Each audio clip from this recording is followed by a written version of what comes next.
Tolee maatii damee entertainmentii nagaa waaqayyoo isiniif haa ta'u lafuma jirtanitti akkuma yeroo darbe waliin ilaalaa turre paartii 1 2 keessatti wantoota anthropolojiidhaan wal qabatan baay'ee isaa ilaalleerra.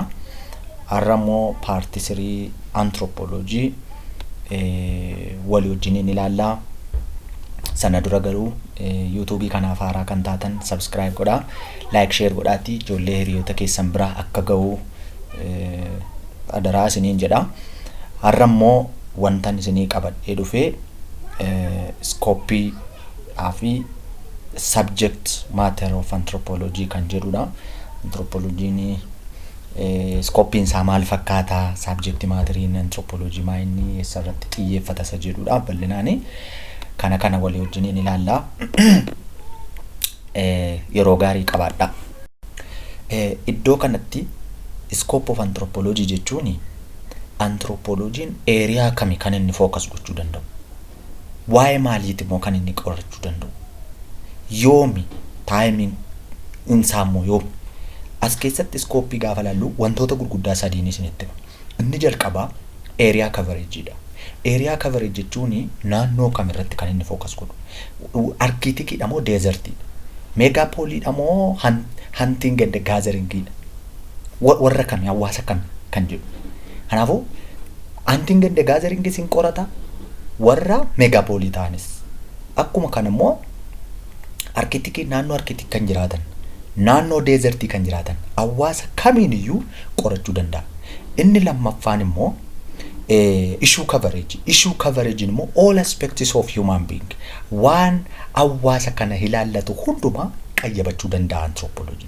Inni sadaffaa time coverage jechuun immoo yeroon isaa waa'ee pastii qorata moo, waa'ee wanta darbeeti moo, waa'ee wanta amma jiruuti moo, waa'ee wanta future ganaa wanta dhufuuti. Kana keessatti immoo time coverage kun hunda isaa qabachuu danda'a anthropology. Waa'ee warra darbee in qayyabata, then waa'ee wanta amma jiru kanallee in qayyabata, gara fuulduraatti illee wanta dhufu waa'ee hawaasa kana akkas ta'a jedhee estimation way gimmiti yookiin immoo tilmaama way kaa'uu danda'a anthropology. Kanaaf iyyuu area coverage irratti anthropology iddoo kamiin iyyuu waa'ee wanta kamiyyuu saatii kamitti iyyuu qayyabachuu danda'a. Kanaaf anthropology holisticidha. Akkasumas immoo anthropology'n vastidha, scope'n isaa bal'aadha. Kan inni ittiin warra kaan irraa social science jiran irraa kan inni itti adda ta'u iyyuu scope isaanii yookiin immoo scope isaa kanaan. Maaliif wanta singilii qofaa miti kan anthropology'n qayyabatu, waan hawaasa kana ilaallatu hundumaa iddoo kamitti yeroo kamitti iyyuu qayyabachuu waan danda'uuf anthropology'n vastidha, bal'aadha jechuudha. Dhala namaatu jira jechuun anthropology jira jechuudha. As far as human exists, anthropology also exists. Gabaabumatti dhala namaa jira jechuun anthropology jira jechuudha. Anthropology'n kun immoo single issue miti wanti inni ilaalu. Yeroo baay'ee waa'ee hawaasaan ilaala, waa'ee culture isaan ilaala, waa'ee dhala namaa evolution of human being ilaala. Kana duwwaa miti, hariiroo dhala namaatii fi environment isaa gidduu jiru illee ilaala anthropology'n. Ammas dabalee socialidhaa fi cultural variation qofaa miti ammas kan inni irratti xiyyeeffatu. Similarity between social system and human relationship kan jedhullee in ilaalaa jechuudha anthropology'n. Karaa biraa jaarraa 20ffaa keessa kan turan anthropologistoota jiran keessaa Professor Claude Lévi-Strauss kan jedhamu nama tokko ture. Akka inni ibsetti anthropology'n giddu galeessummaadhaan dhala namaa irratti kan inni hojjetu focus godhu bal'inaan jedhee, kun immoo warra kaan irraa iyyuu adda isa godha, other social human science irraa adda isa godha jedhee. Kan adda isa godhu immoo inni jalqabaa inni waa'ee dhala namaa kana kallattii adda addaatiin qorateetu milkeessuu danda'a waan ta'eef other human social science warra kaan irraa adda taa'eetu kan inni ibsu professoriin kun jechuudha. Kun immoo kan agarsiisu anthropology'n scope'n isaa bal'aa ta'uu isaati. Kanannee wanta gabaabsine keenyumin jechuudha anthropology kana. Kanaaf anthropology'n scope'n isaa bal'aadha jechuudha. Egaa anthropologistoonni wanti isaan qayyabatan bal'aa ta'uyyuu malee akkuma kana immoo fedhiin isaanii gargara ta'uyyuu malee kaayyoon isaanii yookiin gooliin isaanii inni guddaan waan tokkodha. Innis immoo walitti dhufeenya hawaasa keessa jiruu fi akkasumas immoo walitti dhufeenya hawaasaaf hawaasa gidduu jiru hubachuu danda'uun isaanii, hubachuu yaaluun isaanii kun anthropologistoota tokko isaan taasisaa jechuudha. Kaayyoo tokko akka isaan qaban kan taasisu isa kana jechuudha. Kana jechuun karaa biraa akkuma iskooppiin anthropology bal'aa, fedhiin anthropologistootaas akkuma kana duukaa bal'ata. Eemiinsaas akkuma kana duukaa bal'ata. Garuu maa inni wanti tokko isaan godhu hariiroo hawaasa keessa jiruu fi akkasumas immoo hariiroo hawaasaaf hawaasa gidduu jiru beekuun isaanii, hubachuun isaanii garuu kaayyoo isaanii tokko godha yookiin immoo kaayyoo tokko qabaachuu isaanii agarsiisa jechuudha iddoo kanatti. Asitti akkuma dursa isinitti hime lafa dhalli namaa jiru anthropologiin jira isiniin jedheera. Akkas jechuun anthropologiin waa'ee dhala namaa waan qoratuuf dhala namaa jira jechuun anthropology jira jechuudha. Kanaaf jalqabuma dhalli namaa uumame kaasee yookiin immoo evolution of human being yoo dhattan waa'ee Charles Darwin yoo kaaftan dhalli namaa akkamiin dhufe jedhu san jalqabuma dhalli namaa uumame kaasee hamma sadarkaa amma irra jiru kanatti yookiin immoo karaa biraa hunting and gathering dha kaasee hamma industrial community kanatti anthropologiin achirraa jalqabee amma isa kanaatti jira jechuudha. Amma har'a nuyi jiraachaa jirru kanaatti. Kanaafiyyuu lafa dhalli namaa jiru anthropologiin jira. Maaliif anthropologiin saayinsii waa'ee dhala namaa waan ta'eef jechuudha. Kanas akkuma dura isinitti hime area coverage anthropology yoo fudhattan, issue coverage yoo fudhattan, time coverage yoo fudhattan diversity bal'aadha jechuudha kan anthropology. Kanaafiyyuu anthropologiin it is a vast discipline jennee waamna. Bal'aadha waan ta'eef. Ammas karaa biraa maal godhu anthropologistoonni biological and cultural origin of species waan jedhamu yookiin immoo speciesonni adda addaa jiru. Isaaniin culturally, biologically origin isaanii hubachuudhaaf akkasumas immoo adeemsa tirannaadhaan akkamiin dhufan akkamiin guddatan isa jedhu waa'ee speciesota kana qayyabachuu irratti anthropologiin jalqabarra jira jechuudha saayinsota warra kaanirra. Egaa kaayyoon anthropology inni jalqabaa dhala namaa qayyabachuudha yookiin qorachuudha isiniin jedheera. Dhalli namaa kun isa paastii prezentii ta'uu danda'a. Kanammoo waa'ee maal isaanii qorannaa isa jedhuuf immoo tokkoffaa behavior pattern amalli isaan qaban maal fakkaata, thought system isaanii, material possession qabeenyaa yookiin material isaan qaban maayinni waan jedhu gadi fageenyaan waa'ee anthropology qayyabataa jechuudha. Anthropologiin kun egaa ammas dhala namaa kana ibsuudha ga'eensa. Kallattii adda addaatiin waan tokko irratti du'aa fokus godhanii dhala namaa ibsuutu hin taane kallattii adda addaatiin eessaa dhufee dhalli namaa akkamiin guddataa dhufee ammoo maalirra jira garaagarummaan namoota gidduu jiru maayinni waan jedhu bal'inaan full picture yookiin immoo fakkii guutuu waa'ee dhala namaatiif kan nuuf kennu anthropology dha jechuudha. Kanaafuu dhalli namaa maayinni fakkeenyaaf jaldeessi jira, qalameen jira, leencii, waraabessi jiru. Dhalli namaa maayinni maaltu dhala namaa immoo godhe. Kanaafuu maayinni dhalli namaa maalin adda taasisa jedhu kan qayyabatu anthropology dha jechuudha. Inni kun immoo wanti anthropology adda godhu maayinni unique features of anthropology maaloodha anthropology kan adda godhu warra kaanirraa jechuudha. Isa jedhu irratti inni jalqabaa anthropologist unique in this scope ilaalaaga. Anthropology'n scope isaatiin adda. Scopein isaa maal jedhannee vast jedhanneerra. Approach maayinni jedhu isinittan hima. Focus and method of study. Warreen kun anthropology adda godhu. Fakkeenyaaf ilaala. Scopein isaa maayinni. Egaa asitti scope gaafa fudhannu anthropology'n kaayyoon isaa inni guddaan dhala namaadha isiniin jedheera mitire. Kanaafiyyuu waa'ee dhala namaa kana gadi fageenyaan qorata. Fakkeenyaaf dhalli namaa kun past ta'uu danda'a, present, future or primitive society, civilized society. Warra baadiyyaa jiran, warra magaalaa jiran, warra qotanii bulan, warra pastoralistii. In every community lafa kamitti yoo ta'u yeroo daangessu haalli daangessu Akkas jechuun waa'ee dhala namaa saatii barbaadetti lafa barbaadetti qayyabachuu ni danda'a jechuudha.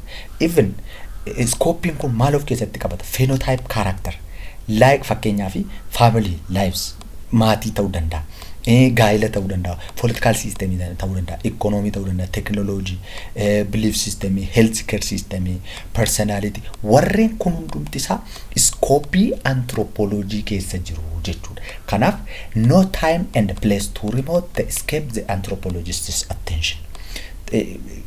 Haalaan hin daanga'anii, yeroodhaan hin daanga'anii, iskooppiin anthropology bal'aadha bakka waan hundumaa qayyabachuu danda'u laa waa'ee dhala namaa ilaalchisee wanti isaanii hin qayyabanne hin jiru jechuudha. Kanaaf iskooppii irratti anthropologiin iskooppii bal'aa qaba jechuudha.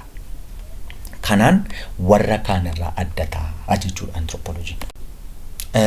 Inni lammaffaanii approachiidha. Wanta anthropology adda godhu jechuudha. Approachiin kuni sadii isaanis holistikiidha, relativistikiidha fi focused one jennee waamna. Holistic jechuun rakkoo jiru yookiin immoo kistatii isa jennu Amaariffaan isaa karaa general ta'edha kan inni ilaalu yookiin comprehensive karaa ta'een kan inni ilaalu. Holistic jechuun at the world akka waliigalaatti wanta ishuu wayii tokko rakkina wayii tokko yoo argee karaa general wayii ta'edha kan inni ilaalu malee specifically yookiin immoo single miti kan inni ilaalu jechuudha anthropologistiin yookiin anthropologiin. Relativistic jechuun immoo hawaasa tokko keessa aadaan jira, gochaaleen adda addaa jiru, wanta hawaasa kanaan wal qabatan institutionoonni yookiin immoo dhaabbattoonni garaagaraa jiru hawaasa kana keessatti kan beekaman jechuudha. Kanaafuu akka hawaasa sana keessa jirutti kontekstii hawaasa sanaatiin kan inni qoratu yookiin immoo kan inni define godhu waa'ee hawaasa tokko waa'ee community tokko qorata taanaan aadaan isaa, afaan isaa, duudhaan isaa, practicing wanta achi keessa jiru hundumti isaa akka hawaasa sanaatti kontekstii hawaasa sanaatiin define ta'a jechuudha akka relativistikiitti jechuudha. Akkas jechuun karaa biraa inni kun gaariidha, inni kun gadheedha jechuun qabnu hawaasa keessa dhanne. Maaliif value judgment kennuu hin dandeenyu. Akka hawaasi beekutti, akka hawaasi nuun jedhetti define goona malee jechuudha. Inni sadaffaanii focused yookiin immoo focused. Yeroo baay'ee anthropologistoonni jalqaba yookiin priority kan isaan kennaniif hawaasaaf. Hawaasatu aadaa isaa ibsata. Eenyummaa isaa, way of life, aadaa isaa kana kan ibsatu hawaasa. Kanaaf anthropologiin yeroo baay'ee jalqaba kan inni kennuuf hawaasaaf.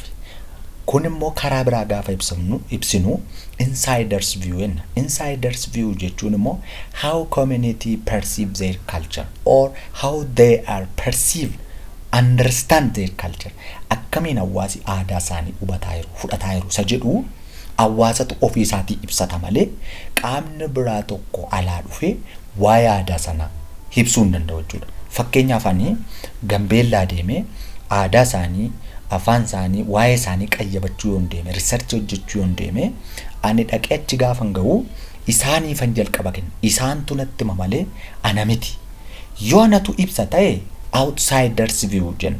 Akkas jechuun how researcher perceive the others culture jechuudha. Yookiin immoo how researcher understand the others culture. Kun immoo maal jedhama? Outsiders view dha. Isa kanatu hin taane amma insiders view dhagaa mallee anthropology yeroo baay'ee jalqaba kan inni kennuufi warra aadaa sanaatiif jalqabni kan kennamuuf warra afaan sana dubbatan yookiin immoo warra waa'ee isaanii ibsan sanaaf kennama malee qaamni tokko dhaqee alaatii waa'ee aadaa nama tokko waa'ee seenaa nama tokko ibsuu hin danda'u jechuudha. Kanammoo anthropologistoonni maal jedhanii waamu? Emic perspective jedhu. Emic perspective jechuun insiders view jechuudha. Akkatti hawaasi aadaa isaa beeku, akkatti hawaasi aadaa isaa sana hubatee jechuudha karaa biraa. Inni biraanii method of study dha. Method of study kuni amala anthropologiin warra kaan irratti adda ta'udha. Yeroo baay'ee anthropologiin kan inni irratti depend ta'u qualitative research dha. Qualitative research dha. Kun immoo maayini yoo hawaasa keessa deemnee research hojjechuu deemnee lakkoofsaan wanta barreessinu hin qabnu. Yookiin immoo researchoonni keenya yeroo baay'ee gama anthropolojiitiin jiranii lakkoofsaa wajjin waliin qabatan. Maaliif aadaa namaati yookiin aadaa hawaasaa hojjechuudha. Aadaa jechuun immoo wanta lakkoofsaan lakkaa'anii nutti malatu hin taane wanta hawaasi kun afaaniin nutti himetu hojjenna jechuudha. Kana jechuun afaaniin isaanii nutti hime barreessina. Erga barreessine dokumenti goona. Kanaaf yeroo baay'ee anthropologistoonni qualitative research fayyadamu. Kun immoo kan inni of keessaa qabatu extended field work of keessaa qabata. Extended field work jechuun immoo yeroo dheeraa turre hawaasa keessa teenyee researchii waa'ee hawaasa sanaa hojjechuu jechuudha. Participant observation kan jedhu jira. Participant observation jechuun immoo yoo isaan hin caffaru ta'e duukaa caffarra, yoo isaan hin dhugu ta'e, yoo isaan hin nyaatu ta'e waan isaan godhan sana duukaa gooneetu researchii keenya hojjennaa jechuudha. In-depth and key informant interview kan jedhu jira. Waa'ee title keenya, waa'ee researchii keenya sana namoota fudhanne key informant waan beeku jennee namoota yaannu waamne wajjiniin teenya interview gochuu, gaaffii gaafachuu akka isaan deebii nuu kennaniif jechuudha. Inni dhumaa immoo focus group discussion jira. Focus group discussion jechuun immoo to triangulate the information or to cross check daataan nuyi funaannanne sun dhugaadha moo dhugaa miti isa jedhu sana adda baafachuuf namoota muraasa jaana ta'u torbaana ta'u iddoo sadiitti baafnee ta'u iddoo lamatti baafnee baay'inaan seera qaba kun. Fakkeenyaaf focus group discussion geggeessina yoo jenne nama jaan kaachuu dandeenya. Nama torbaan walitti qabannee finnee teenye wanti sila natti maa turtan sun abaluun fakkeenyaaf tolaan yoo waan ta'e interview keessatti natti meera ta'e yookiin immoo caalaan yoo waan ta'e natti meera ta'e dhugaadha moo soba isa jedhu adda baafachuudhaaf maalan godhaa hunda isaanii walitti waameen teessifadha. Sana booddee innati sila naan jette deebiin isaa maal tureen jedha. Gaaffii sanaa fi deebiin ati naan jette maa inni jedheen adda baasuuf hin gaafadha. Yoo dhugaadha ta'e irra deebi'ee namoota sana gidduutti natti hima. Yoo soba ta'e immoo irra deebi'ee natti hima. Maaliif hin sodaata waan ta'eef.